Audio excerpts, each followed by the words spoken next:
This is by far the weirdest and the widest lens I've ever used. It's got a circular image and a 192-degree field of view. That's pretty wide. For comparison, most humans have a field of view of about 135 degrees, so at 192, we'd probably be able to see our own ears. This is the 6.5mm fisheye lens from AstrHori. There's a couple of fisheye varieties, and this one is circular, which is giving us this round porthole projection. It's almost like a poor man's open gate. And it's so wide that you can actually see the inside of the lens itself in some of these shots. Not to mention your fingers when you're holding the camera if you're not careful. I'm not sure how I want to use this lens yet, but the more I use it, the more of these creative ideas I get. So hey there, YouTube.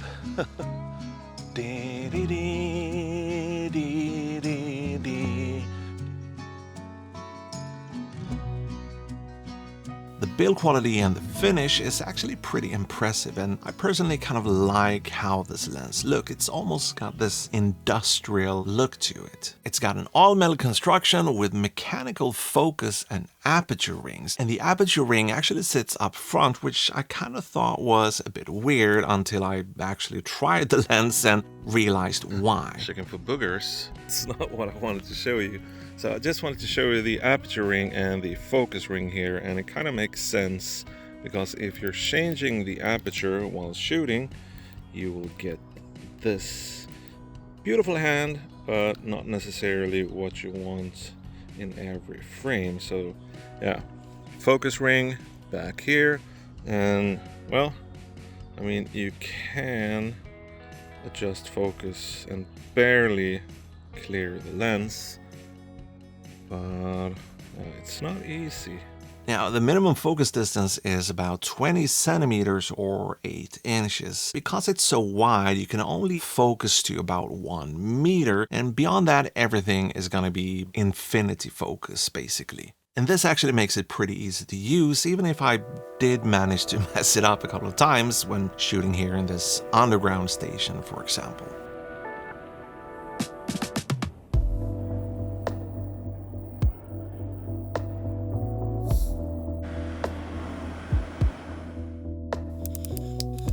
The aperture is a bit weird, by the way. We can stop down from f2 to 5.6, but after 5.6 there's only 2 clicks to get to f22, which is actually where I've shot most of these outdoor samples, since the front element and the field of view doesn't really allow for a regular screw-on filter. But at 6.5mm there's not a whole lot of bokeh to worry about anyway, so it doesn't really matter if you're shooting at f22 or f2.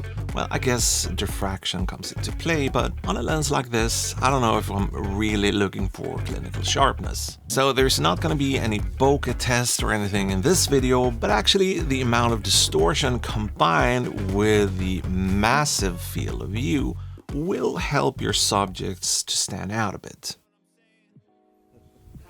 That's a good one. A couple of days ago I ran into these guys shooting on a Sony VX and the classic Century fisheye lens. Basically the look that kind of defined skate videos for a generation, or I mean, I guess they're still using them today. The AstrHori can get you close to that classic look, especially if you're shooting on micro four thirds, and on cameras like the FX30 you can use the clear image zoom to almost get rid of that porthole, and if you were to add like a 10% crop in post, then all of the borders will pretty much be gone.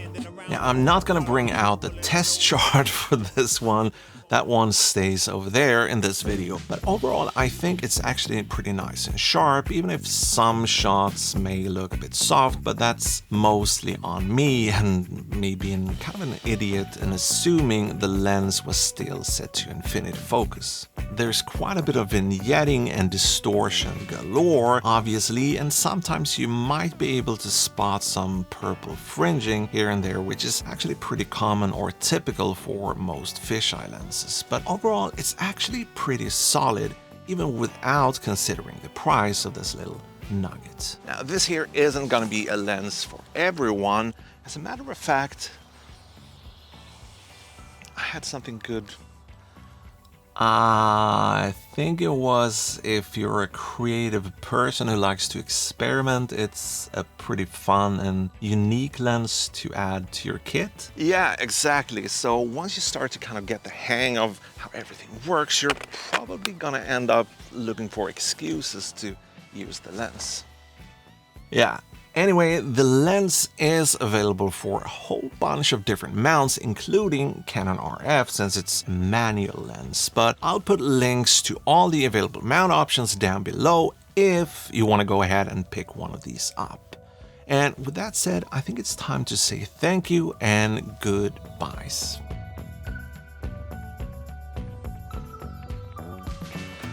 I've not had anything to drink, I swear.